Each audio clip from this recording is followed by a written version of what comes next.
Ambedkar digital recording studio Chandauli हाट।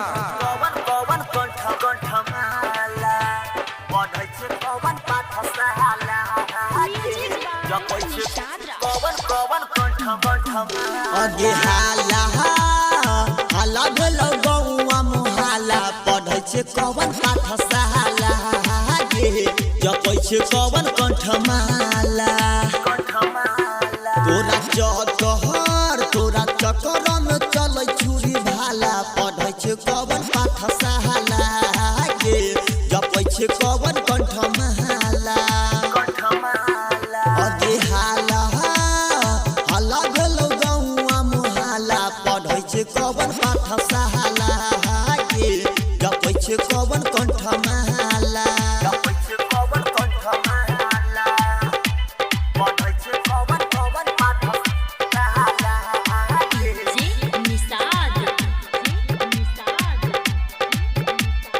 अभी आप सुन रहे हैं अमरजीत सावरिया के आवाज में।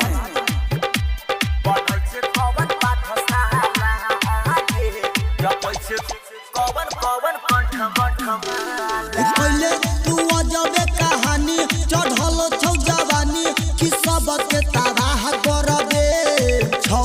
जवानी ताजा लुटे सब माजा कि सबके निगाह रखबे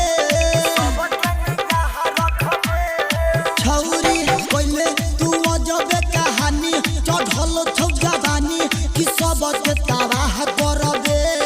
छौ जवानी ताजा लुटौ सब माजा सबके निगाह रखबे होई तौ आगे होई तौ बराबर घोटाला पढ़ै छै कवन पाठशाला गे जपै छै कवन कंठमाला तोरा चकर में चलै छुरी भाला पढ़ै छै कवन पाठशाला गे जपै छै कवन कंठमाला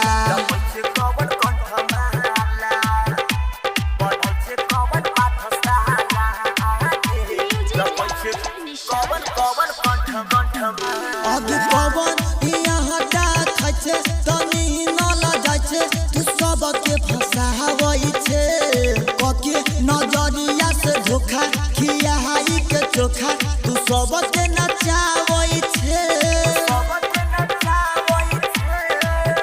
आगे कवन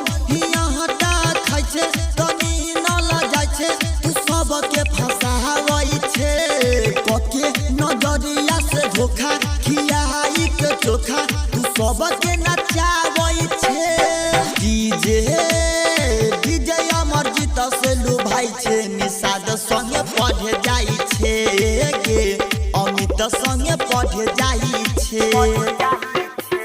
तोरा चकर में चल चूरी भाला पढ़ै छै कवन पाठशाला गे जपै छै कवन कंठमाला।